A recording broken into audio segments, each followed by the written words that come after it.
right, everybody, without further ado, Mac and T-Bone from WFNZ here to introduce our boy, man, the official rapper of our show. Cuddy Cutrights Panther anthem, Keep Pounding Forever. Yeah, okay, y'all ready? Let's go! Carolina Panthers, get on your feet, make some noise. It's our time. Let's go, yeah. Let's go. We shake the ground when we coming. Let's go. Leave butterflies in your stomach. The way McCaffrey running in the office balling, yeah, we on to something. Yeah, wide receivers, yeah, they making plays. Defense getting the takeaways. Kyle Allen playing lights out, and they worry about what the haters say. Greg Ghost never lost his head. That's Mr. Reliable, show respect. It's not easy against Keekly, and that front line, and that's ED.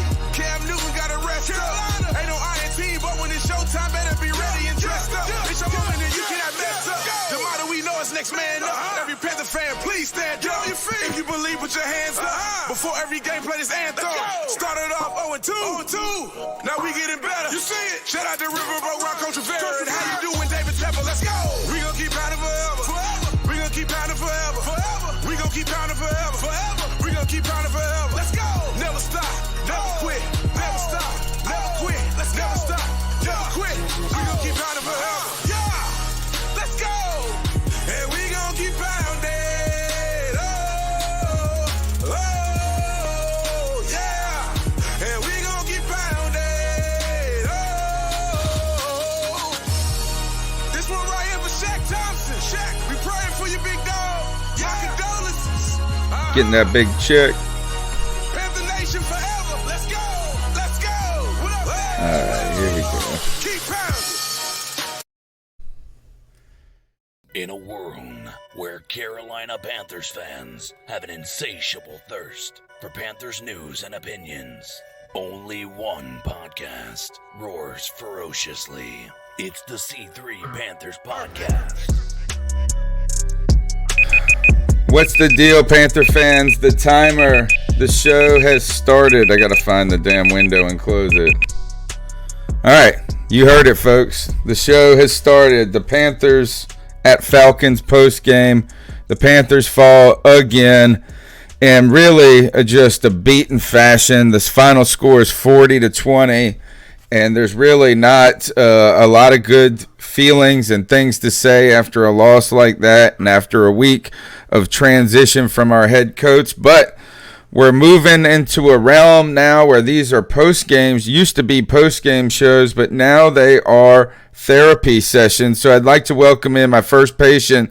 Have a seat on the couch, Cody Lashney. This is a safe space for you and Panther fans. Oh, is it? I don't know. I might say some pretty unpopular things today. So maybe I might not want to be the first person you see. But listen, man, no matter what happens, one thing remains true and remains the same. We have the most lit Panther fan base in the YouTube chat. Underground West, Tyler Lovato, Chef Jeff Hodge, Trill Warren, man, Tony Dunn, the God of Blackness is with us. Ain't nothing to it but to do it, brother. Let's roll. Yeah, I'd like to follow up on that and thank you for your support. You can continue to support the show by smashing the thumbs up button on YouTube or leaving a review in iTunes or wherever you listen to your podcast. Also, take the link to our show and share it with one Panther friend. That's how we're going to grow. We continue to grow by word of mouth. We are the longest running Panther podcast out there. Haven't missed a week since 2013 was the year we started this gig. And I'm in a new place, actually, Cody, and we're going to talk about that the Panthers fell again, man. And what is this, 4 losses in a row? 5? I've lost count. All I know is that we lost to Atlanta at home. We lost to the Redskins. That was the end of Ron Rivera's job. And then we went into Atlanta and shit the bed yet again. By the way, I don't think the Panthers have won a single game in the new Atlanta Stadium since it's been opened. We've lost every time we've been there, man. Yeah. It doesn't feel good. No, it doesn't. And right now, I think that conversations are going to continue to move on about what will this team look like and how can they pivot from 2 seasons of disappointment to potentially into a taking steps forward right now. That is the concern, right? Let's see. We lost to Falcons, Redskins, Saints 1, 2, 3, 4, 5 in a row. Today makes 5 in a row. All right, so we got anything that's on your mind immediately after this loss, Cody? For me, I mean, we can talk about some of the components of the game. You got a new head coach in there. He won his first challenge. You got to like that. And I don't know. It's kind of hard to evaluate the team when they look exactly like they did the week before and the week before. We know who this team is, and I'm tired of evaluating them. Yeah, I mean, what is there to evaluate? I don't know what anyone ever expected from this game today, because basically it's the same football team, and it wasn't going to get better as soon as Ron Rivera walked out the door. It's the same defense that can't stop the run, and Kyle Allen is insufficient running our offense. And it's about time. I mean, listen, we've been hard on him. A lot of people have been hard on him, but now it's more okay than ever to put the sole blame on Kyle Allen. He continues to miss wide open throws, not hitting Curtis Samuel when he's wide open, underthrowing him, overthrowing him. It's just bad. Kyle Allen cannot run the offense. He fumbles all the time. And now we have reports from Ian Rappaport that the Panthers are opening to trade Cam Newton, which, by the way, why would you put that out at the time when your fans see how terrible you are at the position? But also, you want those other teams that are going to trade for him to value him highly, right? So why are you going to put it out there to Rappaport or Schefter that you're looking to move on from Cam Newton? Doesn't that lower the value of Cam Newton? I don't know, man. It's really infuriating. I'm on your side, man. I don't know if I've ever felt this way as a Panther fan, and I feel like I'm in a new place also than I ever have been as a fan of this football team. Cody, you're officially in the land of a team with no quarterback.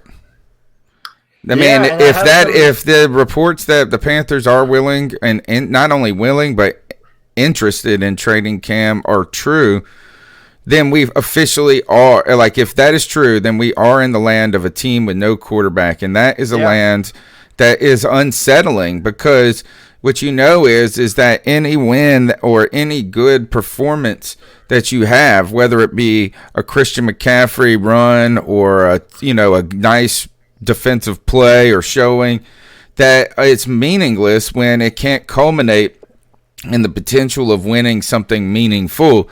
And that is where that's the feeling that we're at right now, without a coach, without a quarterback, without a defense, without anything. Like, we can't even hold on, to be honest. Is the only thing we have is Christian McCaffrey. And yeah, I mean, DJ Moore, hey, I'm liking some of the potential he's shown. But other than that, it's just nobody on this team right now is anything that you can latch onto. And it's sad because, again, Luke Kuechly, I saw him with a wrap on his knee today. I don't know what is going on. It's still more Luke Kuechly not being the Luke Kuechly we know. Nothing is right at this moment. And I do have to disagree with you, Cody, that to put this solely on Allen, is that while he was putrid and he's been bad, everything was bad. I mean, like, we cough the ball up over and over on special teams. Our defense continues to just get run all over. That's how teams have beat us, man. You want to know, we have 47 sacks, I think, on the season, Cody. Somehow we get to the quarterback, but every time we have trouble getting the quarterback, I think we only sacked Matt Ryan once today, or at least it was that case throughout the fourth.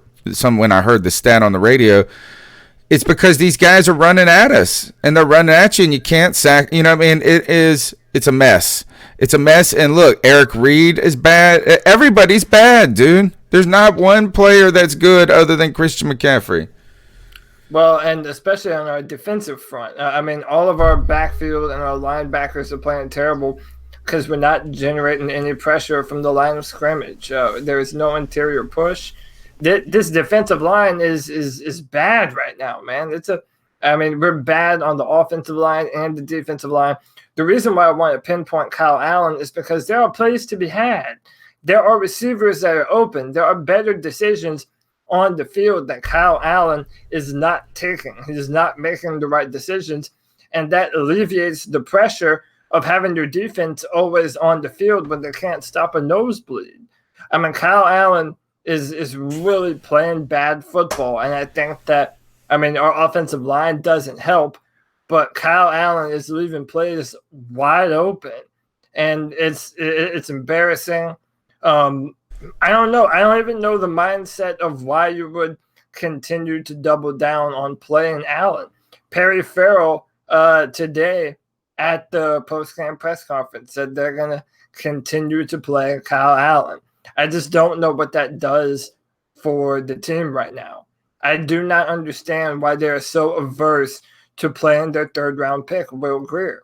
Either the man is absolutely terrible, which, by the way, if that is true, that should not make any Panther fan feel good about their decisions bringing in whoever the next quarterback for the Carolina Panthers is going to be. But on top of that, either Allen has the longest leash in NFL history, or Will Grier is terrible. And I don't know what it is, because I don't trust the talent evaluation from our coaches. And I don't know. There's so many questions that have no answer. Shout out to Tree 50 for the Tree 50 and support bomb in the chat. He says, let's just get CMC 1,000 and 1,000 on Tep. And also, Sports Live in the ATL is back. He's here to gloat. He wrote 29-3, 40-20, 5 draft wins. Hey, again, guys, smiley face, $2 donation. Thank you for the donation, and that's why we're reading the comment. I'm not even mad at you. No, not at all. Shit, dude. Talk that shit. Come on in.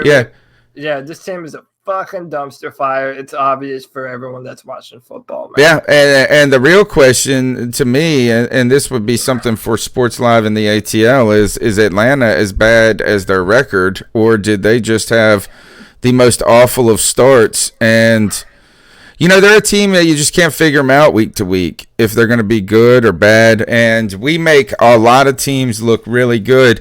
I saw that Devontae Freeman had his first rushing touchdown since 2017 on us. Really? Yeah. Wow, the first? He hasn't had a rushing touchdown since 2017? That's what it said. Dude, holy shit. I know. That's a long time. Yeah, and of course it's against the Panthers. That gets his first one in a million years. Yeah, it's so stupid, dude. I don't know, man. It really is a bit of a purgatory for the Panthers right now. Well, don't forget, guys, if you are going to try to catch a game, whether it be a Hurricanes game, a Hornets game, or one of those final games by a team called the Carolina Panthers, supposedly a game, you can go to Vivid Seats and get a ticket you like for a price you like, right? You go to Vivid Seats and get the app. You use the overtime code. You can take advantage of the Vivid Seats Rewards loyalty program. There's a 100% buyer guarantee on every purchase. It's your top source for the events you want to go to. You can sort by price. You can sort by seat. You can sort by deal. You can sort by awesomeness. And if you're trying to check out a Panthers game, you might need to sort by terribleness. Right? Don't forget, use the promo code OVERTIME to receive a discount up to $100 on your first purchase. Vivid Seats app, OVERTIME promo code. Go do it. Get a ticket you like for a price you like. All right, Cody, let's go ahead and do this. Let's turn the calls. Let's turn the show over to the callers for a moment. There's not a lot. You can see we're gonna talk about why that is the case while there aren't a lot of calls, and because of the apathy that is setting in for a team without a quarterback, and a team right now without a plan for the future that we can foresee at all.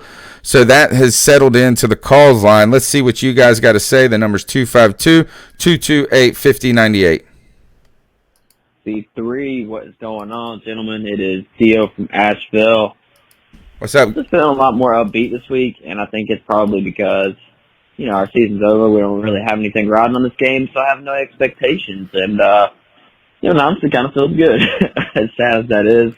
It sucks for our season to be over this early. But, I think all we can do with the remaining time is get some players who haven't really had a chance on offense, just try some things out, see what we need to work on, and see what we need to really get. Cody, last week I said I was ready to pack my bags with you, man, and head to the hill. Got to the hill, man, and things got done quickly. Now, my question is, what do we do with this hill that we built up, man? We bring in our secondary coach for our head coach. I just don't really know if the guys above Ron Rivera really know. Yeah, we what might need they're to doing. bring And I everybody, think, Theo. I think this is going to be a big test, and for them to show us what they can do and what they're really about. So I was wondering, what you guys think that we're really going to need to approach to attempt to fix in the off season if we really want to see a successful Panthers next year. And of course, head coach. But I mean, in terms of team wise, I just want to see what you guys think we need. So keep up the good work. Hate the Panther season that end this way, but keep pounding, brothers. All right, let's talk for a moment about what he said is that we're going to get to see a lot from some guys today, potentially from Scott Turner as offensive coordinator, or it looked like Perry Fuel was calling the defense. And what we saw was not exceptional by any stretch. Kyle Allen, 28 for 41, 293 yards, a touchdown, 2 interceptions. I believe he also had a fumble today. Christian McCaffrey only ran the ball 11 times for 53 yards. He did have 11 catches and 82 on the day. But really, everybody else is pretty quiet. Ian Thomas got a lot of work. 10 targets, 5 catches for 57 yards, a touchdown, and a bobble that led to an interception. When it comes to first game from the play caller standpoint of Scott Turner, it's kind of hard to see what we learned about him when Kyle Allen played like Kyle Allen played. And, man, if I see Kyle Allen just chunk it up anymore, he's got to be taken off the field. He just chunks it. He's like, I hope. It's just a prayer. I mean, they refuse to. They absolutely refuse to play Will Grier. And for the life of me, dude, I don't know why. I really just don't know why at this point, man. I don't, like I said, I don't understand the benefits of continuing to play with Kyle Allen. What does he do for this football team? What is the upside of it? Whenever you make a decision, a managerial decision, it has to be with a certain goal in mind. And it doesn't seem that there is one unless, and that kind of gets into another topic, are we just up for the rebuild and trying to get as good of a draft pick possible? And that's a real scenario, man. I think the Panthers are 100% in a rebuild. I already have my short list of coaches that I want to see hired for the Panthers. But my thing is this, man. Tony, when you came to my house before the season opener, you said something to me on my porch when I asked you what you thought we would do to win. Do you remember what that was? Do you remember what you said to me? Oh, God. No. What did I say? Was it good? Obviously, you remembered it. I believe we have a chance as long as Cam Newton is on the football field. Oh, yeah. And, the thinking about a future where we don't feel that way about our quarterback, it's pretty scary, man. It's pretty scary. So, dude, listen, I'm kind of at this point. I want Cam Newton to go wherever he'll be successful. I hope that that's here. But as time moves on, I really don't think that that's going to happen. And I hate that. I hate that. I want Cam Newton to be our quarterback. But I have a lot of feelings, man. I wanted to talk God of Blackness. Thank you for the donation. $2 support twice. Doubled down. He said, can we stop disrespecting Eric Reed a little bit? And Kaepernick did not sponsor that last message. He said, and no, right now, because he hasn't been very good.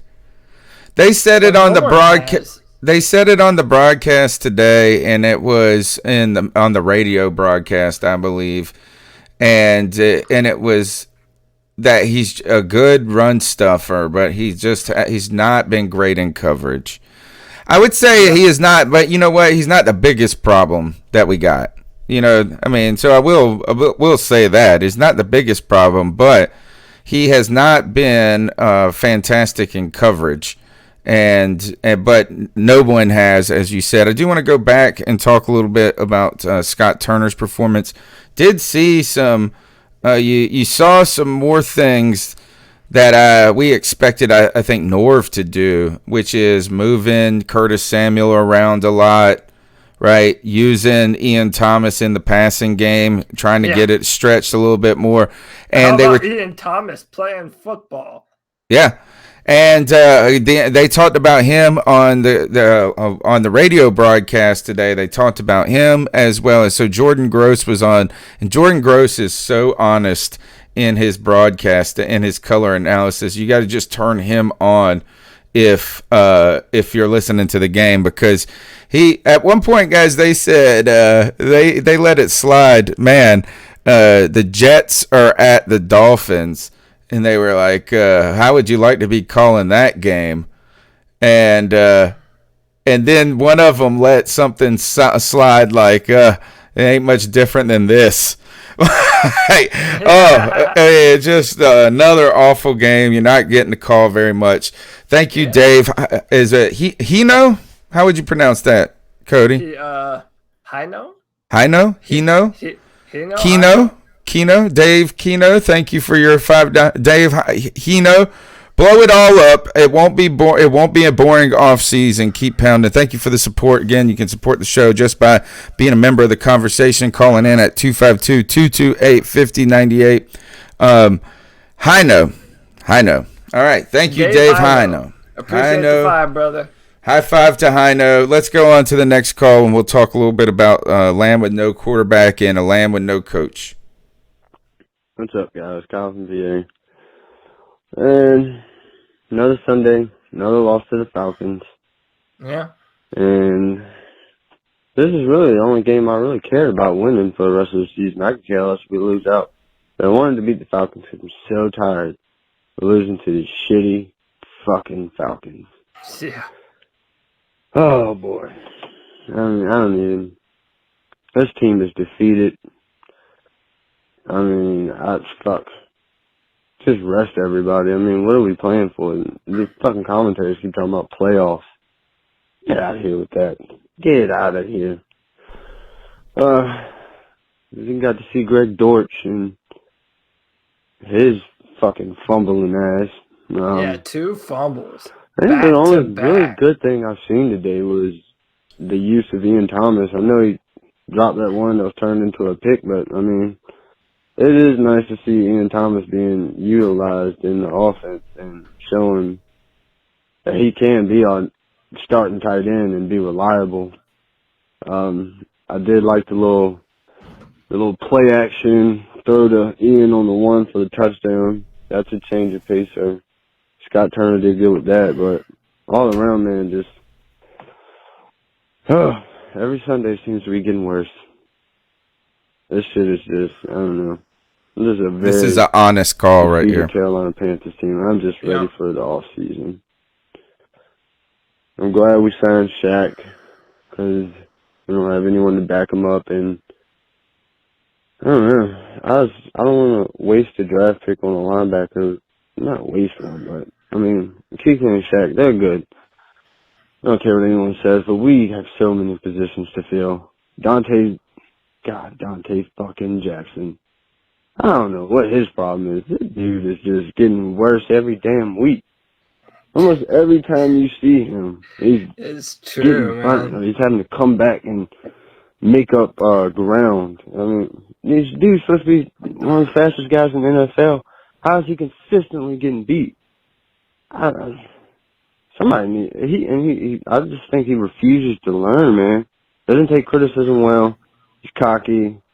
He has all the talent in the world, but Jesus Christ, man. He's got to step his game up. Anyway, guys, that's all I got. Keep pounding.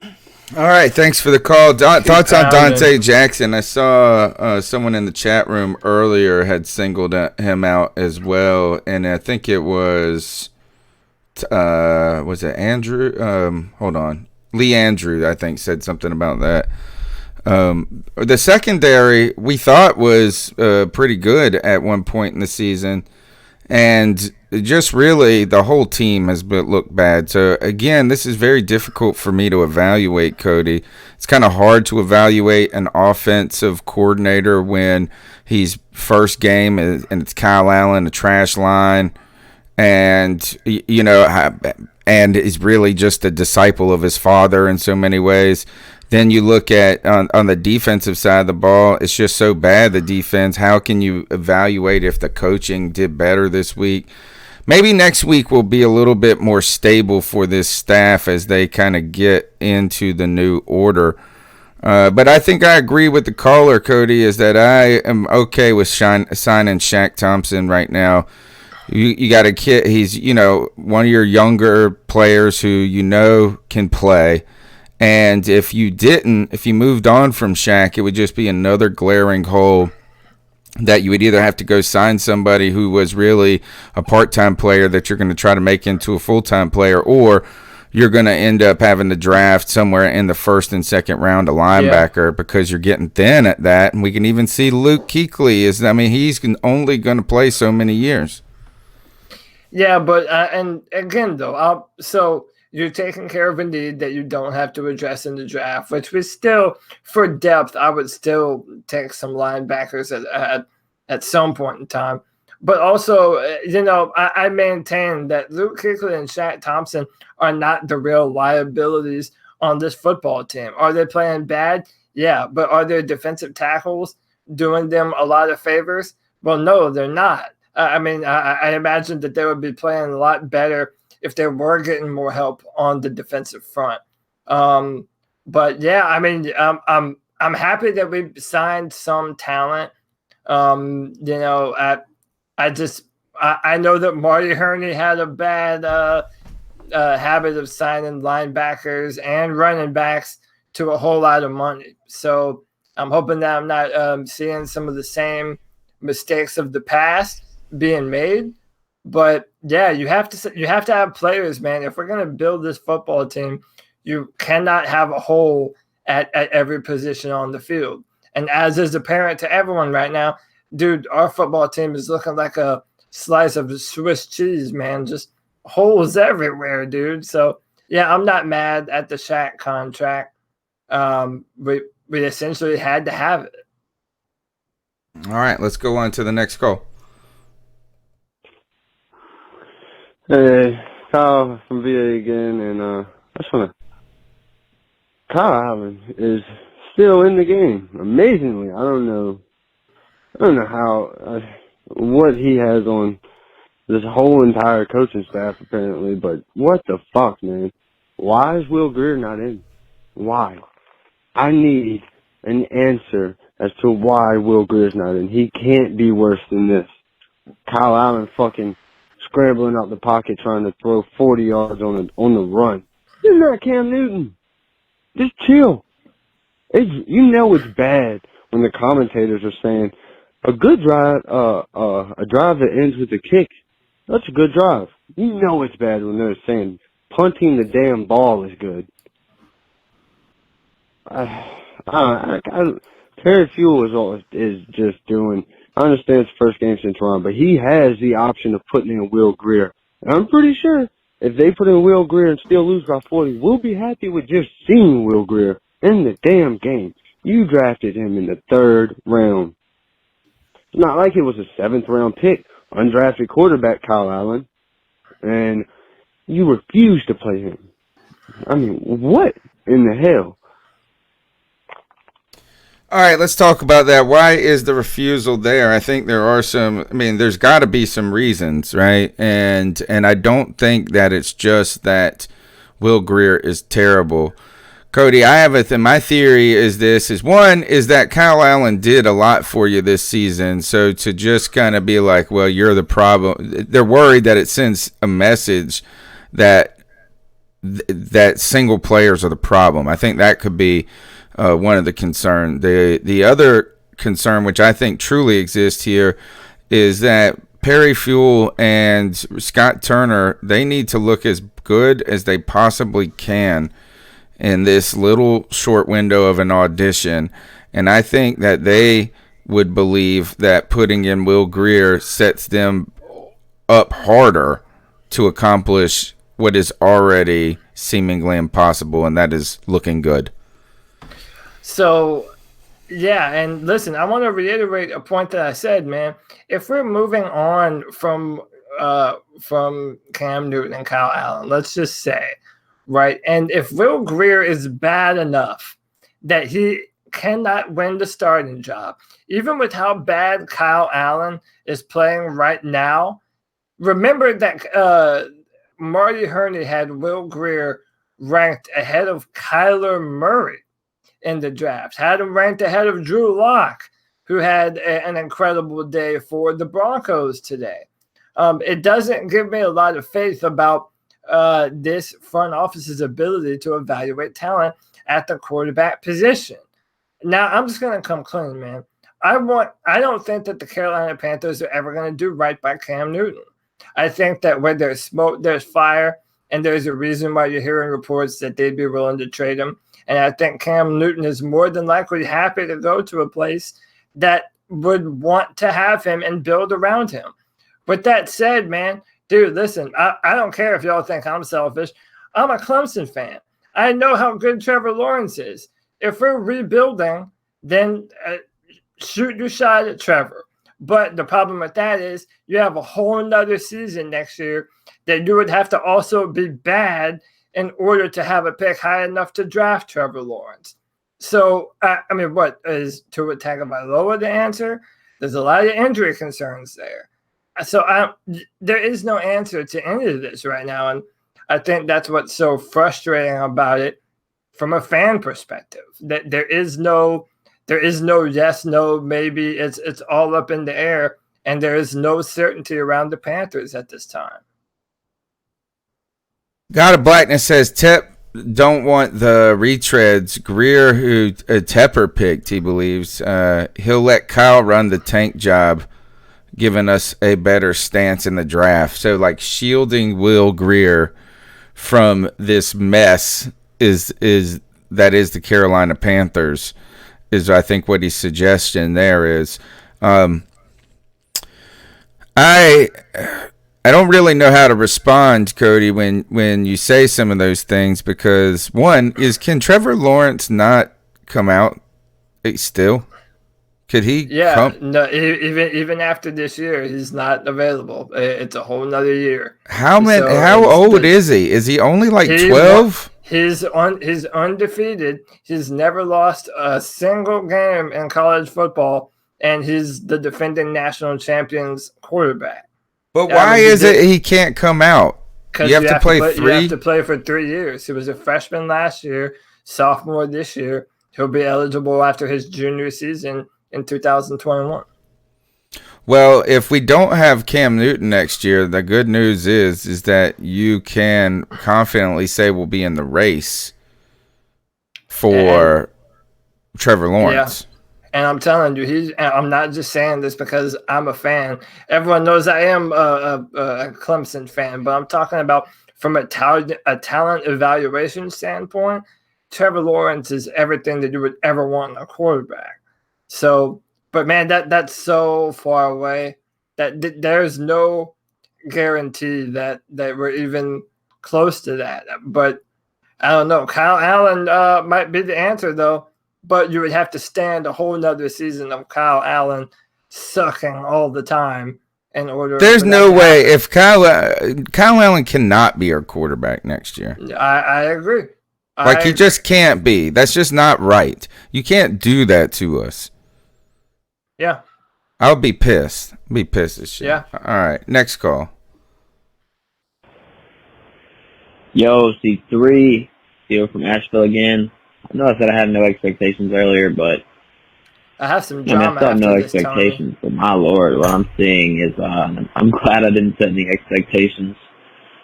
We look atrocious, and I know it really doesn't mean much at this point in the season, but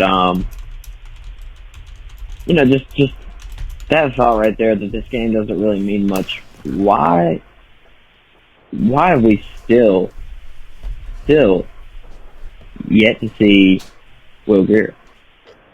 I can't really fathom, No one knows. if we have this much of a lack of faith in him, why we drafted him so high, and why, if these games don't really mean anything, and we're giving, pass upon pass to Ian Thomas and Manhurts, for God's sakes, why not just throw Will Grier out there for at least a quarter, you know what I mean? It's just, Kyle Allen obviously does not have it. I mean, he is, let's be honest, he's just not. I made the comparison last week of him to me playing Madden at 12 years old, and dear God, I mean, if it's not true, besides more fumbles,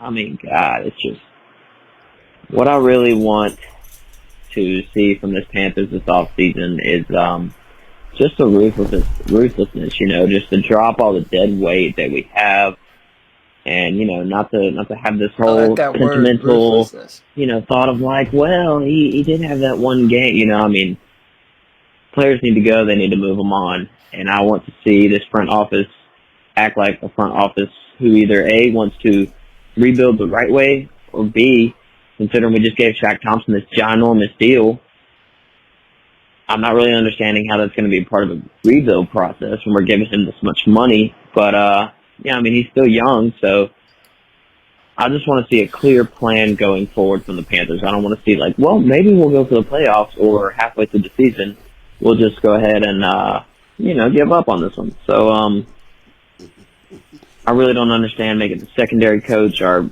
interim head coach. I mean, I guess it's not that big of a deal, but I just want to see what this front office has, and I think this offseason is really going to show us, who the Panthers really are and who we've got behind the scenes. So keep doing great work. Sorry the Panthers season's been like this, and to everybody listening, keep pounding. Keep pounding. Tony, so let me ask you first then. I want your opinion on this. Why don't we play Will Grier?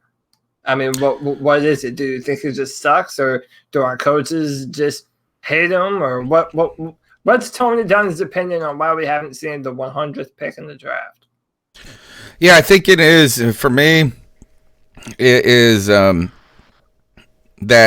the guys, Fuel and Scott Turner, need to look as best as they can in this 4-game stretch. And while they just don't have the motivation to help the Panthers for long-term development, instead, they've got none of these guys are going to have jobs next year. None of them. Yeah. I mean, not with the Panthers, they're not.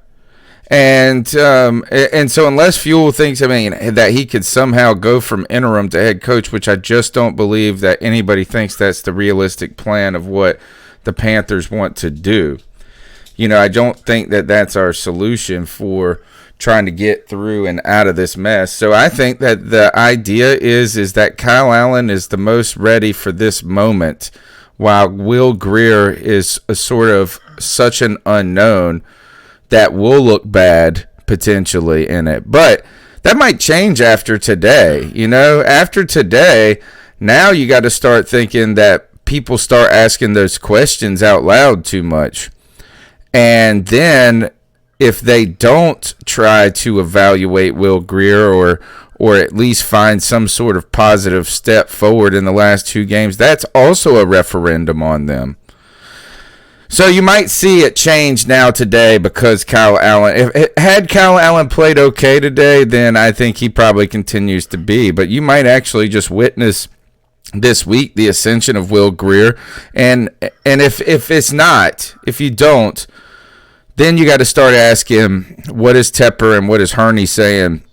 Because those are the guys who have to come in and say, we got to just see what – I'm sorry that you don't think he's ready, but we got to see what Will Grier can do. They're the ones that have to say that. And I want to pinpoint some comments specifically from Ken Dye in our chat. He says, well, why don't you throw Will Grier out there? See Pat Sullivan's career. Put a young quarterback out there in a big mess and you could ruin their development. That's why no Grier until 2020. We're not making the playoffs, so why subject him to getting his face bashed in? The whole plan was to sit him for a year. Why ruin that now? So here's why. You're not developing Will Grier to be the franchise of the Carolina Panthers. You're just trying to see if he's capable of being a competent backup, or you let him see if he does have the ability to start, because we're not making the playoffs. There is no pressure. We're not playing for anything at all. So why would and when are you going to see it? If you don't see it now, when will you see it? By the way, Drew Lock, who was drafted in the second round, has now started 2 games in a row for the Denver Broncos and has thrown for like 5 or 6 touchdowns. So you're playing fearful. You're playing scared of not wanting to ruin the development of a quarterback if you never play him. I mean, rookies have to play sometimes. Will Grier has had more time playing college football than Kyle Allen ever had. So I don't understand that logic. You drafted him, play him. You're not developing. You're not going to ruin the development of Will Grier when you never drafted him to be the starter for your franchise. So none of that even exists for him. All right, so I do want to go back to a Michael Brendel. He said, what value do we really get for trading for Cam? And that's a good question. That are you talking number 1 draft pick, first round draft pick? Are you talking second round? Are you talking a couple of mid rounds? How many teams are willing to give up a first round for Cam, you think? I mean, since 2011, he's had the most hits out of any quarterback in the NFL. And that probably goes into the mindset of why the Panthers are moving on from him. But all right, Brad Dugan says, let's talk about QB options in free agency, because you might sign a quarterback until Lawrence in 2021. And I think that goes back to my point, is that you probably really need to be forcing Will Grier onto the field from this point on, because you do need to kind of think, are we going to next year bring in a guy for a 1-year thing and see how it goes, and Will Grier will be the backup? You can't keep 3 quarterbacks on a team like that. It's just not wise. I think it's just too wishy-washy about the future. So I think you get 3 games to evaluate him right now. There are 3 games less than the season, right?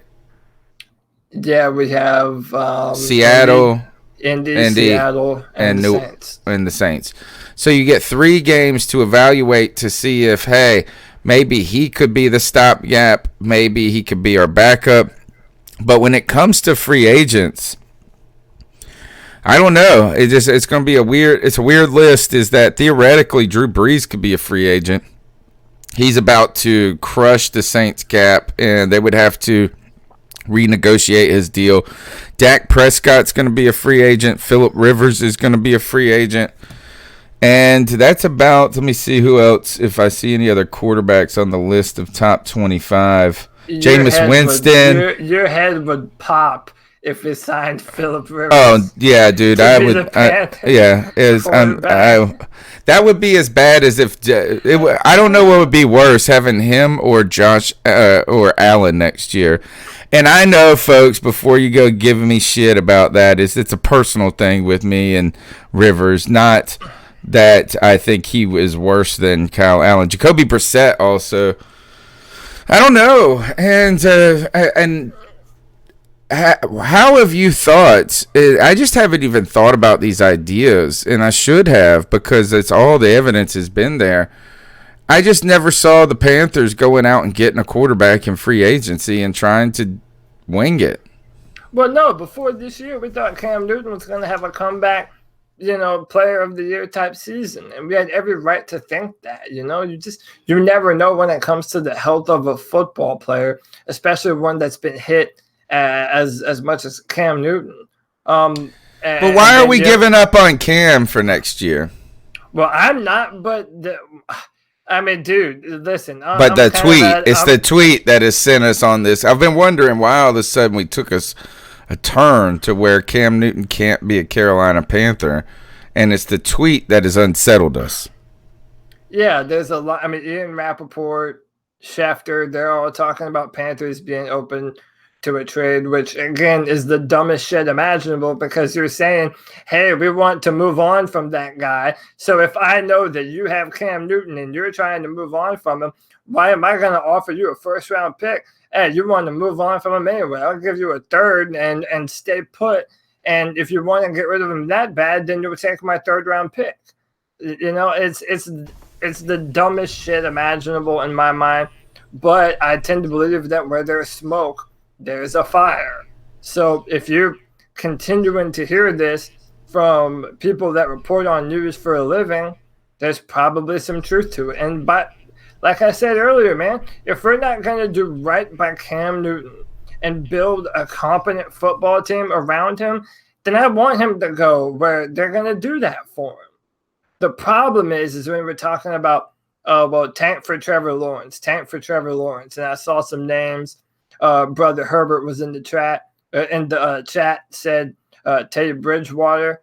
The problem with that is if you sign a Bridgewater or some other stopgap type of quarterback, they're going to mess around and win a few of those, and it's going to move you out further and further out of leverage for the player that you're trying to draft. So it's time to start looking at the quarterbacks in this year's draft, because if we have a brand new head coach, then they might have their pick of the litter this year. Yeah, I don't know what's going on with Cam thing because they announced the surgery, that he will be having the foot surgery. I told you that this was going to end up going this way. I had that fear. And but the good news is that it's a relatively minor surgery. It takes a good recovery time. But once it's fixed, it should be fixed. And while he might not ever go back to being Cam Newton in 2015, he's not going to be immobile. And so he does still offer a good amount. And I would say that us giving up on him prematurely would be a mistake. But I think the Panthers are concerned about the timeline of when they need to know. So they almost have to, it's almost like we know a decision will have to be made, and we can't really wait until the time we wish we could to make it. That's what I'm thinking it is. But I would like to point out, too, that my friend Clip Brock, who I go on Pirate Radio 1250 every Friday on the sports bar, he said, man, he would take Rivera and Cam in Washington. He would love that. I think a lot of fans who aren't Panther fans have a slightly different view of Ron Rivera than we do, because all they see is 3 division titles and he went to a Super Bowl and he's his family has a military background. But Panther fans see the inconsistency. But hey, I would love Cam Newton on my team too. So I don't blame him on that one. A lot of people still worried about Cam's shoulder, which I think that taking this year off could have helped it. Yeah, but also, dude, let's talk about Vermillion. Why is Cam Newton just now having this surgery? Why? Why didn't this happen? Well, the doctor said but all these supposed doctors told him not to have the surgery. Right. So then, Ken Dye put in there that someone put that Cam Newton waits too long to have these surgeries. Well, is it Cam Newton, or is there a medical staff advising him not to have these surgeries? It's how many years in a row now have we pushed a Cam Newton procedure down the road only to his detriment? I would say, is hindsight's 2020, but in hindsight, we haven't gotten any of Cam's injuries right. Is that they tried to do the minor surgery the first time on his shoulder, and it took a second one. It's like we just have never gone, we nailed it on the first time. And that goes with this foot thing as well, is that potential misdiagnosis early on, potential Cam hiding information from the doctors, too, about the severity of the pain or his ability. But again, it was like, hey, you might really be able to rehab this and us have a chance in the back end of the season. It's just been weird. It's weird. Like the Panthers didn't know what, and some of that might be on Cam too. But they haven't gotten it right, and that is perplexing. And I'm just ready. I'm ready for a new medical staff. I'm ready for a new. I don't want to hear John Matsko's name ever again. Yeah, I want David Tepper to rebuild this entire organization. I mean, this entire organization, from the medical staff to the front office. Dude, just undo everything. We cannot be afraid to move on from the past. And that's where this year has been even different. I think we saw some of it with last year with the finale and how poorly it went. Is that right now there is a hopelessness that is setting in Carolina, that there isn't just, if it was just Kyle Allen, if it was just Ron Rivera, if it was just our run defense, if it was just then we would have hope. But right now, it's everything. Like, everything is fucked up. Yeah, it is. By the way, I've been sitting on some news for a minute that's kind of juicy. I think everybody will enjoy it. This is from Scott Fowler. Panthers cornerback Dante Jackson ripped the defensive coaching staff for 2 horrible calls on Matt Ryan's 2 touchdown passes. This is what he said on coverage calls by Panthers coaches. First of all, it was 2 bad calls, 2 horrible calls, 2 calls that we didn't call in those situations all week in practice. This is on the 93-yard touchdown he allowed. Backed up 3rd and 7, called an engage 8 blitz. We sent everybody to leave the corners out there on an island by themselves. 0 coverage, no help. With a quarterback like that, I don't care if you're Champ Bailey or if you're any of the cornerbacks in the NFL 100 list. That is a play that's hard to make for anyone, especially with a quarterback like Matt Ryan. So Dante Jackson is not holding He's swinging back. He's hurt. Listen, I'm on his side, man. Listen, the defensive play calling has been terrible. I'm not here to defend Dante Jackson either. Man has been playing, not great. No one has been. But our defensive play calling has absolutely been trashed. And if all the fans are going to pinpoint Dante Jackson and shit on him on Twitter, then I don't blame him for defending himself and calling the coaching staff out for what is bad play calls. Now, you may not want your teammate and player to do that, but I don't know, man. Dante is not taking this one laying down. Somebody said in the chat room, if Dante don't shut up, he's gonna be cut. Gosh, I don't think that will be the case. I don't think that our coaching staff has the kind of collateral to do something like that. Maybe Ron Rivera could have done that 3 weeks ago if he would have been like that. But it does. I think it does show you this is there's a lack of accountability with this team, and I usually hate when people say that terminology, but I'm falling into the trap of saying that. It's like, it's always something else, and this was what with Ron Rivera that irked me towards the end. It's always like, if this would have been this way, if this guy would have done this. It's not like, I just got burnt. My ass got burned. It was a tough situation, but my ass got burned. It's everybody pointing the finger at each other. Yeah, It really is. And I see a lot of people on Twitter saying that, Dante shouldn't say that. You shouldn't say it publicly. But you also have to understand how old he is, too.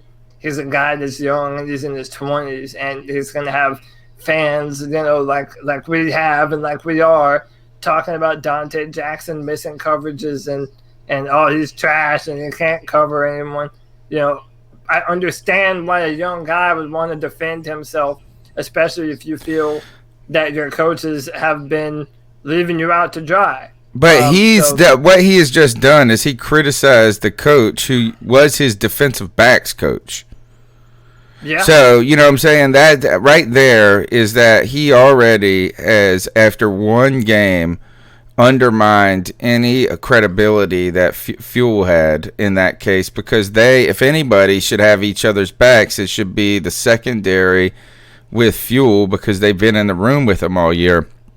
And while we can continue to excuse or not excuse, but rationalize behaviors because of his age, because of his lack, all these different things, is it sounds like Dante Jackson hasn't changed as much as we had hoped since that one scene in the Amazon Prime All In. Or was it All In or All or Nothing? All or Nothing. All or Nothing. I always call it All In or something like that. But is that here is, are we seeing him mature? And I got to say, at this level, who cares if you're young or not? Is either you're playing, you're performing or not in this league, where that's the way it's supposed to be. But you're right. Is that, man? Look, that's frustration that's bubbling through. Dante's frustrated. He feels like it's not. And that's also what you get when you're a cornerback, dude. It's like being the quarterback on the offense. Is that you're the hero when you're winning, and you're the zero when you're not. And corners are out there. It's lonely out there on that outside hash. And when they get burned, there ain't nobody else that people see in the frame. They don't see the defensive line in the frame. They don't see the play call in the frame. They just see a guy getting smoked. And that is why corners used to make the big bucks. Yeah, corners are kind of like offensive linemen in that regards, that you're only talking about them when they're fucking up. Yeah. When they're doing their job, no one's ever talking about them because everyone else is getting all the glory. Or when it's a corner, you're just not throwing at that specific corner. But listen, who's the Benet Benwickery? Or no, it wasn't Benet. Who's the guy that we drafted with James Bradbury? We drafted him after Bradbury, and we ended up cutting him. Worley. Daryl Worley. Daryl Worley's been playing pretty good football. I mean, now the Raiders aren't great, but Daryl Worley got better after he left the Panthers. And, Brother Herbert still tells us about Dante Jackson and how, not Jackson, James Bradbury, how he doesn't like him and he's trash and fans either love him or hate him. Maybe the defensive back coaching has been bad in Carolina, and now we're just kind of starting to hone in on that. Maybe it is true that our coaches haven't been playing up to their strengths. And by the way, a lot of Jacksonville defensive backs didn't like Perry Fuel when he was in Jacksonville. So, I don't know. Oh, yeah. I think he had some problems with Jalen Ramsey. But Jalen Ramsey's got a problem with everybody. That's interesting. Another thing, though, is again, going back to where the problems exist on this team, Cody, is like trying to find one place is not... It's impossible because there's so many problems, and it's just been a calamity of errors. Yeah. And really, it shows you how important the draft is, because it's worse than, getting it right is awesome, but what's worse than anything is getting it wrong. And it sets you back in so many areas. And what we continue to see is you see that on offensive line for the Carolina Panthers.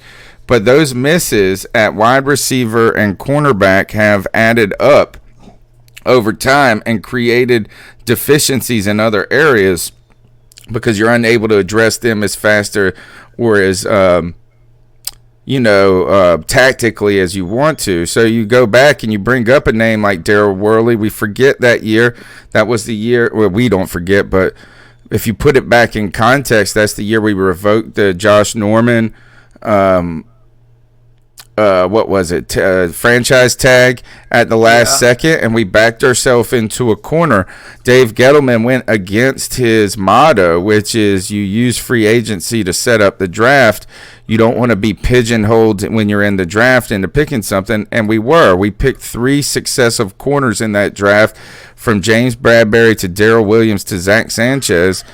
And 2 of them didn't work out for us, and they're not contributors to the team. And that's hitting us now because you had to try to find another remedy with Dante Jackson. We thrust him into a lot last season.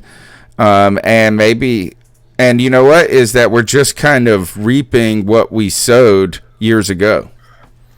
Yeah, man. Every decision you make in a football organization will come back to haunt you if you're not making the right decisions and you're not picking the right players. And that's why I was hopeful, and I still do retain at least a little bit of hope, that David Tepper intends to rebuild this front office, because these kinds of decisions can hurt you later on down the road.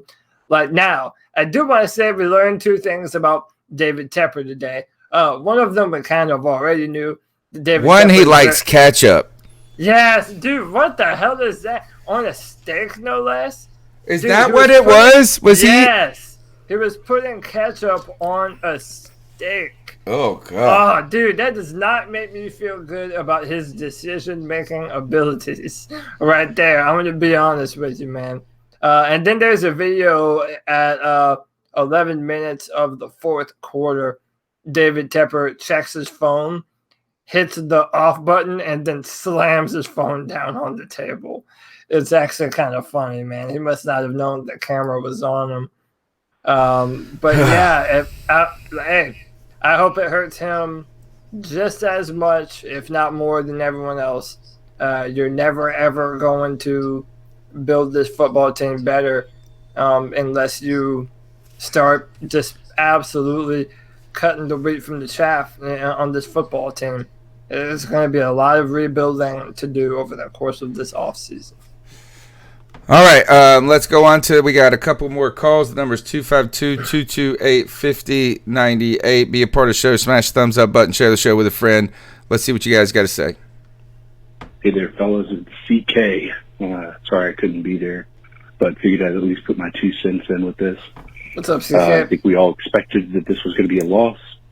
However, we did not expect it to be the loss that it was. The positive is we scored more points than we did the last time. The not so positive is so did they. But hey, man, it's what it is. Continuation of the depression that we feel as Panther fans, and continues to progress in that regard. So let's just hope that we start to see some, promise, which I think we've seen. We have pieces that we need. We just need to build around them. We need to build around McCaffrey. We need to build around Moore, and we need to build around Curtis Samuel. The defense is hot garbage, to say the least. Even through the air, pass rush wasn't getting home. They were just getting chunk play after chunk play after chunk play. It almost makes you wonder who even has heart on that team anymore. You see how frustrated Luke's been this entire game. So, all right, boys. Going to be trying to catch you while I'm going to try to sneak a little listening time while I'm at this play. But peace out, boys. CK, we're sad you couldn't be here with us today, but thanks for the call. And if there was a day to miss the post-game show, it's this day, or last week, or next week. No, listen to the post-game show. We need to be here with each other. We are going to keep pounding. We are going to continue to cheer for this team, even if it is with frustration and disdain at times. But right now we haven't seen anything. That we are in a period of hopelessness, Cody. I continue to say this is that when, like you said, what I was talking about with Cam, is that it just always like next year could be, and right now without Cam, without coaches, without players. We know next season's going to happen, but we have no idea what it's going to be. And our guess that it would be anything less than bad or anything more than bad is probably the best guess we can have. Yeah, and again, I come back to that there's so much uncertainty that it's just impossible to know what the Panthers are going to do from here on out. I don't even think David Tepper knows what he's going to do here on out. There just isn't enough information to answer all the questions. And, of course, everybody wants answers to the questions, but there just are none to be had right now. The fact of the matter is we still don't know if our beloved Cam Newton is going to be on the team this year. I know we hope that he's going to be, but that's not a guarantee.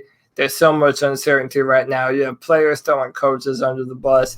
It's a weird time to be a Panthers fan, man, but the Saints did lose today, so at least there's that. I want to see is that the Scott Fowler tweet is getting a lot of traction on the internet. Let's see if I can play it. I know you read the comments. Let me see if this plays through. Panther reporters. Let's find you guys. And then let's see. I think I saw a video of him talking about this somewhere in there. You want me to send one to you? I just saw it. Where the heck did it go? Steve Reed, Steve Baldy. Where is that little face of yours? Dante. Oh, well, I thought I was going to be able to pull up the audio. I just don't see the video anymore. Up here. Crazy. All right, let's go on to the next call, and I'll keep looking at it. Last call for right now, 252-228-5098. What's going on, Panther Nation? It's Vincent from Chicago. In the car, I listened to the game while I was working. I'm hearing you guys talk. I mean, yeah, we're a team with no leader. Like Cam's been out most of the year. Ron's gone, and they're giving up, man. It's like, it's like you guys were saying, they're bleeding out. I'm waiting to see a game where we snap the ball and nobody moves. Everyone's just like, yeah, whatever. We're getting beat up. We're getting the crap kicked out of us. And if they plan on trading Cam, without playing him, I hope he wins a freaking Super Bowl. That will show the world how management let him down. You have a quarterback that good, he was MVP, he brought you to a Super Bowl. What do you want from the guy? He took a beating, he got hurt. I don't know, I feel like I really want to see him on the field, because if anything will galvanize both sides of the ball, it's going to be Cam Newton.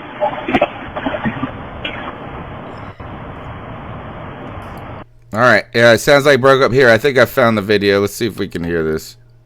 Went over that. We never played that call in that situation. Backed up third and long, third and medium, 3rd and 7. We sent everybody, left the corners out, and the post was thrown from. He was right here. The post was thrown on the opposite half. So I was beat from the start. You know what I'm saying? Bonsai.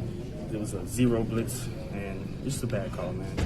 Just wasn't smart football in that situation. That play we really needed, and I do have to make that tackle. I have to finish that play, but no excuses. Went over that. We never played that call. It does sound a little excuses. No excuse. Yeah, I mean, it wasn't a little bit. It wasn't excuses. But yeah, by the way, that last caller was one of my best friends in life, Vincent. Shout out to Vince. But yeah, I don't know, man. I'm torn. I'm kind of. I'll be on an island. I understand Dante's not supposed to do that. You don't want him to do that, but I don't know. I kind of understand it, man. I'm not too mad at Dante for his. Well, is that for us? At least he's frustrated. Yeah. The worst. Yeah. I think it would be worse if everybody else was. I mean, if you're just beaten. And that sounds like he's got a little fight and pride in him, at least. So if you want to find a silver lining, there is him being stubborn about it and calling that out does show that he's frustrated. But, he's embarrassed too, man. It was like, again, you're the guy that people see. You're the guy that they ask in the post game, and you asked him about it, and he lets you know what he's been thinking about. And that, he got beat, but there was no one else to stop it. And that, we know they are. We know that we were just wanted to get to Ryan. We have gotten to Ryan a couple of times and rushed him off his spot. That's the thing. And what do you think about Vernon Butler? Vernon Butler, again, up and down as a player, plays pretty good on a couple of plays. Then he doesn't, and then he disappears. Vernon Butler, will he be a Carolina Panther next year? I don't know, man. It's kind of too little too late right now, isn't it? I mean, you're not. How much money are you going to sign Vernon Butler to? You know what I'm saying? And there's so many guys that come out in the draft every year. I mean, I'm already aware of a few of them dealing with draft tech and being a fan of college football and looking for them. I just think I would never, ever sign a one-year wonder. I would never he's not even a one-year wonder. Yeah, and he's not. Yeah, right. You took the words out of my mouth. No, I would not. I mean, maybe if you could reach an agreement where he is going to be a rotational player and he's paid like one, then you know what? I'm not going to be upset about it because, again, that's going to be, look, Poe and McCoy are going to be gone. Yeah. Unless you make it, and right now, I don't know if Gerald McCoy doesn't want to be with Carolina anymore after this year. I wouldn't want to be. He's got to get on a winner. Yeah, maybe so. I mean, I hadn't even thought about it from that point if you're Gerald. But he picked up. Think about this. I've thought about this a lot, Cody. Is he had it narrowed down between us and the Ravens? Yeah, and he's watching them kick ass right now, and that was the team he was really considering, and you got to know that he's like, God knows, just losing follows me like flies follow a pig.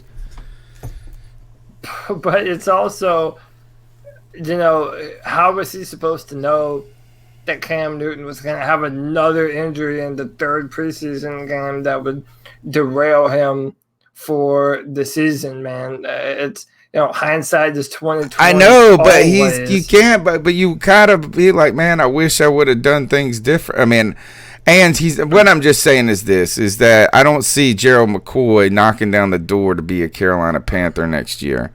I don't think you're going to be like, look for him to take a hometown discount because he was with our team this year. Right now, I think he's probably going to, he was signed a 1-year deal. Yeah, but at the same time, I would see a scenario where Carolina wants him back. They need him back right now. They need him. Yeah, we need to have him. K1 short, I believe we have for 1 more year after this. Maybe you run that back one more time. Nevertheless, we still need to draft more defensive linemen. We need more help up front. I'm not so sure that Vernon Butler would help. Like I said, unless he's willing to come back on a dirt cheap deal, which maybe it would. Hell, I don't know what the prospects for Vernon Butler are going to look like, but we definitely have to rebuild the trenches. The defensive line and the offensive line, they still need some help. All right, I think we are we're through the calls at this point. We have moaned and groaned a good bit. All right, let's end the show on not a positive note, but on a looking forward note. What's the correct moves that the Carolina Panthers need to take in getting this right? Because here is, I always get the why I celebrate Marty Herney and his draft ability is he always gets the most important pick right. And we're about to go in and get our most important pick that we've had in a long time, and that's our decision who's going to be the coach and how we're going to progress in the future. So what is the right way in progressing and starting with this process, Cody? I think we're in agreement that Will Grier seeing playing time has to be step one in that process of getting to know. You're looking at your team, you're looking at the players to see how they're fighting and what guys you really feel like you can carry onto a roster next year that you know will be much different. So beyond Will Grier, what is the correct step that the Carolina Panthers should be making towards moving in a positive direction in the future? Okay, while I answer this, see if we got a call from Darius Jones. He's in the chat room saying he left a call. But so I kind of said this earlier. 2 calls just came in. Yeah, I said this earlier. You absolutely have to rebuild the front office, because if we're in the middle of a rebuild, you better make damn sure that we hit on the picks that we make. The 2 names that I have in mind are either Nick Caserio from the Patriots, if we're able to pry him away, or Jeff Ireland. He's been a fixture of the New Orleans Saints front office, and he's been a tremendous help when they pick the players that have built the Saints into the perennial contender they've been for the past 3 years, even though that pains me to say. On top of that, you have to get this quarterback situation correct. You absolutely have to.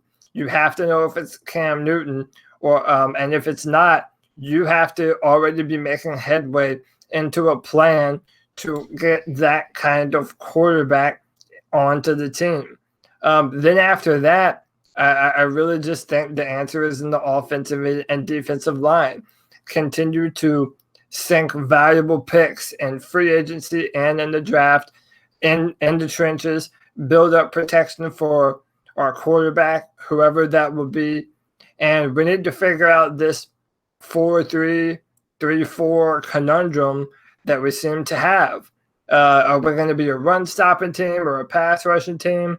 Or how can you figure that out until you have a staff installed, right? Yeah, you have to hire the right coach for the job. And that's probably I didn't even say that yet. How stupid am I? Yeah, that's the most important thing going I think forward. we got to go is that you have to have a plan at how you're going to progress with the GM. And I don't believe that Marty Herney signing Shaq Thompson to this deal indicates that we are going to keep Marty Herney's future is secure. And is that I'm sure that this deal had to be okayed. I'm sure this deal had been in the works for some time. They've been negotiating throughout the season. And so you can't stop building a team just because you don't think you're going to be part of that team in the future if you're a GM. But getting that GM hire or whatever, that COO position that he described is going to be very important, because they have to immediately get to work on getting a coach. And the longer you wait to get your coaching staff installed, the farther you're behind in answering the questions that you posed about the offensive line, about the defense scheme, and the personnel that you have to carry it out. So that we got to execute those, and I will be very interested to see how quickly that unfolds. Let's go ahead and go to we got 2 more calls, so let's see what we got here. What's going on, C3? It's Darius from Raleigh. Just want to go over some positive things I saw from today's game, because there's really nothing else to talk about. Even though Ian Thomas had that drop pass, he still looked really solid out there. Oh yeah. He just needs to get a little bit more confidence. He hasn't had a lot of playing time. A lot of our rookies haven't. I like a lot of we had a lot of different play calls, and we got to see a lot more of our rookies show up. I still think there's some bright spots on this team. We just need a coach that can bring that stuff out. DJ looked solid. C-Mac looked really solid. The line looked a little bit better today. I feel like if we get just a solid coach that can just dial them up, we should be fine. But we got John Matsko. As long as we get Cam back, we go back to a 4-3 scheme. There's no reason we can't at least get a wild card spot next season. Like, granted, we'll still be in a little bit of a rebuild mode, but I still think there's bright days to come next season. Let's just lose out, honestly, get a nice draft pick, get Cam back, and we'll look solid next year. You know, the defense, I called in a few weeks ago. I said we're not built for the 3-4. We go back to a 4-3. We should be solid. The only thing I'm worried about if we go back to a 4-3 is how Brian Burns is going to fit into that. But offensively, like, if we can just fix our offense in the off season, we should look pretty good on offense with Cam back. But that's all I got to say. Let's keep Tyler. All right, thanks for the call. I do want to say that Brian Burns played majority 4-3 defensive end at Florida State. So he's already put on some more muscle. I wouldn't worry about him as much. I mean, yeah, you would prefer him to be an outside linebacker type of rusher. But, I mean, I'm kind of thinking this, man. It's not necessarily – I think that he was right in a lot of his assertion about how we're not quite ready to fully undergo that 3-4 look. We just don't have the right personnel, the right pieces in the right places in order to be a dominant 3-4 football team. I think it will take some time. But then if you look at college football, man, they're starting to rush 3 a lot and drop more back in the coverage and just depend on 3 or 4 badass pass rushers to get home and have more people in coverage because the NFL and football in general is moving more towards throwing the football. If you're inventive on defense, there are ways to get players involved no matter what kind of scheme they fit, 3-4, 4-3. It doesn't matter. If you have talent, you put them into situations to be successful. So I'm not too worried about that. But in my mind, it doesn't matter if it's a 3-4 or a 4-3. You're talking about building that defensive line better than it is now. You have to have a pass rush. And like I've been saying, more importantly, that interior push, that interior pass rush, it's the most important thing. When it comes to, we're getting so lost in this scheme discussion, strangely, because we thought that it's produced sacks. You know what it does? It's produced sacks. We've gotten one-on-one matchups in the defense, and we have gotten sacks, but the defense has suffered in the run game specifically, and some of that's personnel.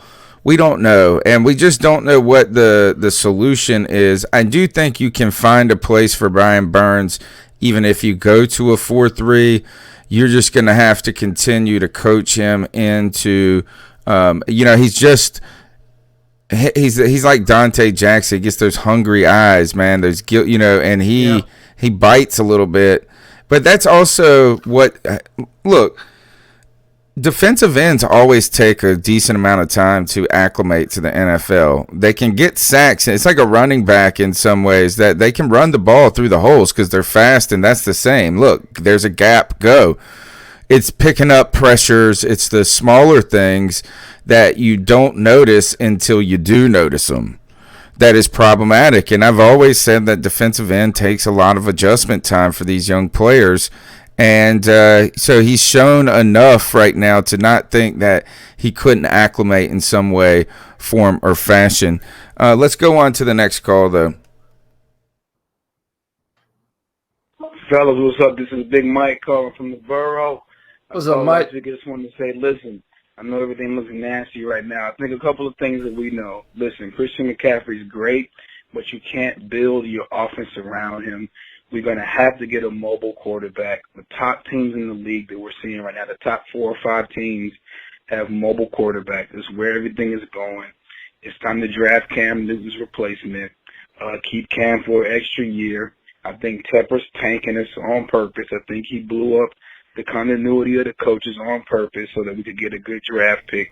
And I am a little concerned about Luke and their productivity. Shaq just got a big contract. Let's get some fast linebackers and hopefully address some of the O-line problems in the second and third round in the draft. But this is definitely, I think, man, this is definitely a situation where we are definitely drafting a quarterback in the first round of this year's draft. Kyle Allen is not the answer, and Will Grier is not getting any playing time.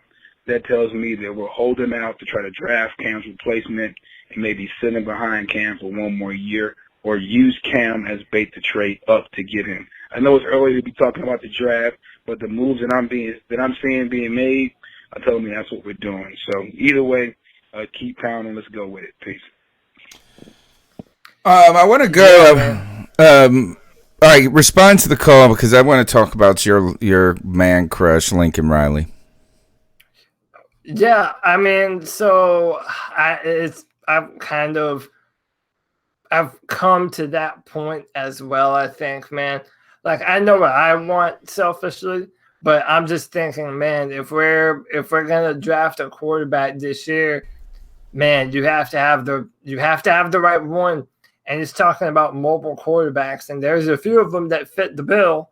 But I don't know, man. It just sucks having to talk about moving on from Cam Newton. And what I certainly don't want is for us to pick a quarterback that ends up being mediocre, and we're still somewhere between 7 and 9 wins every year with an average quarterback that you took a gamble on in the middle of the first round.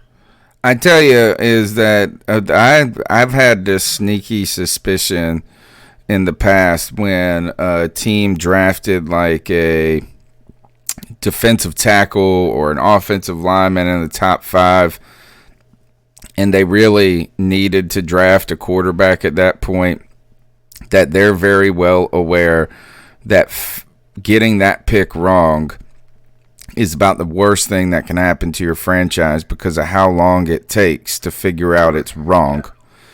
You know what I mean? You think about the Blake Bortles, for instance. You know, you had to invest a certain amount of time in him before you could call it quits on him. And so there is a fear, too, that you don't want to have to do it because you feel like you have to. You know, you don't want to pick a guy in the first because he's the best quarterback of all the quarterbacks, but he's really not good enough to be a quarterback in the NFL. That's a scary thing. But wouldn't it be a lot easier? Wouldn't you rest assured of feel if you had someone who you believed made players better than who they, beyond their talent, made them better and gave you a real advantage on the field? And I think that that's what we are all yearning for, is a coach whose skill set actually translates into an advantage for your team against the opponent. And Lincoln Riley is that guy. He's won at every level that he has coached at. I'm reading this story right now as we were listening to the calls, and it's talking about this. This is his former. This is a former head coach of the East Carolina Pirates, who's now a defensive staff member. He's the defensive coordinator, a defensive coach under Lincoln Riley. He says coaching is about concepts, and he's really good at having an answer. Okay, they're doing this. We're going to do this. He does it really masterfully. And there are people that are talking about, there was another receiver. I saw a quote from this, is that there was a receiver, and he's really been a very good player in the NFL. Dwayne Harris used to play for the for the East Carolina Pirates. And when he was a senior, it was his first experience with Coach Lincoln Riley, he said, this dude is only 4 years older than me. He was like 26 years old, and he's trying to teach us how to play football. He finished the first game with 7 catches for 120 yards, 21 yards, and 2 touchdowns, and they won. So he then said, I'm in. This guy makes people better. He does, man. And how about the Oklahoma Sooners this morning just made it into the playoffs for the 3rd year in a row. Now, Oklahoma has yet to win in the playoffs, but their defense is better this year. Listen, there's no doubt the kind of offense. They haven't been embarrassed, though. No, is that they've been playing teams that you thought that other team had a talent, a better team. They've had a decent schedule, and it's Lincoln Riley's offensive genius is obvious at this point. I no longer think that he's the front runner. My mind has kind of changed on that based on some things that I've read. And just a few observations that I made. If he has to want to leave too. He's a god right now. Even the article says that his office at Oklahoma is like giant and has a cathedral-like feel to it. Yeah, man. Listen, people don't understand. When you talk about wanting to get a coach from college, especially if it's a big-name college. These coaches are the gods of the town that they live in. Everyone knows them. Everyone loves them. They probably get free food wherever they go. I mean, dude, Lincoln Riley, Dabo Swinney, these types of guys, like they don't come around very often, and it's hard to pry them away from a big-time college football coaching job like that. So, yeah, it's going to be tough. And for that reason alone, that's why I've kind of set my sights on two other candidates. Maybe that would be fun to do for Tuesday. Once Greg and CK join us, maybe the four of us will go around and we'll all mention our preferred coach, GM, and quarterback of the future. That might be kind of fun. Yeah, that would be. And why do you think he is? Why do you think he's not the front runner for an NFL position? Is it because you feel that he will not desire to leave the NFL? I mean, the college. I think that plays into it, but also I read an article. It might have just been a post on Carolina Huddle talking about if you want to know what David Tepper is going to do, don't look at what he did when he was a measly 5% owner of the Pittsburgh Steelers. Because he didn't get to do anything. People act like being a 5% owner. I think is that I bet you half of the people had never even met him that were involved with that team. So for those two reasons, I'm looking at what he did when he managed Appaloosa Management, and he's very analytical, and he's been saying analytics. So I mean, I'll go ahead and say it. I think the person that will likely land the job is Kevin Stefanski of the Vikings offensive coordinator. The Browns recommended that he be their head coach before the start of last season, before they hired Freddie Kitchens instead. So, and is from Pennsylvania. David Tepper is from Pennsylvania. He's an incredibly intelligent guy. I just think right now all the tea leaves are pointing in that direction. I could be wrong, but yeah, that's kind of where I'm at. Who picks the coach? Tepper. It has to be, right? I mean, how much that back to Marty. I mean, what kind of decision making ability does he have in all this? Moving forward with the franchise, it just doesn't seem that it would be too much, but I don't know. Interesting. All right. I think we've gotten through all the calls. We've pretty much talked about everything there is. There's some more calls that are from between the last show and the pregame. We'll do those on Tuesday night. All right. Cody, the team falls 40-20. And one of the things the problem that as we conclude this show is that in the past, I've always felt like it's going to be all right. And right now, there's nothing to me just yet. And with a lot of news still to come, though, and all of a sudden we could be so excited about the changes they were installing. But until we see some of that, is right now we just see a future for us that doesn't have a lot of glimmer and glam to it.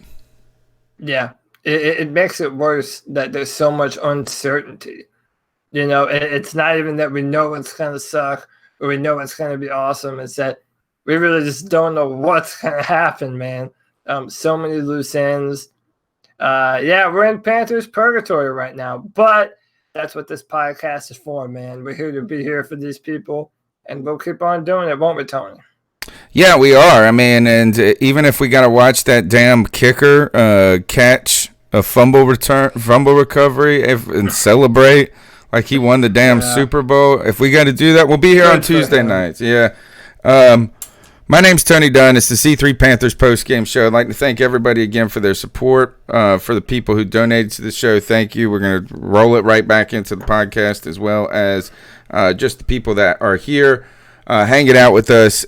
Just smash the thumbs up button.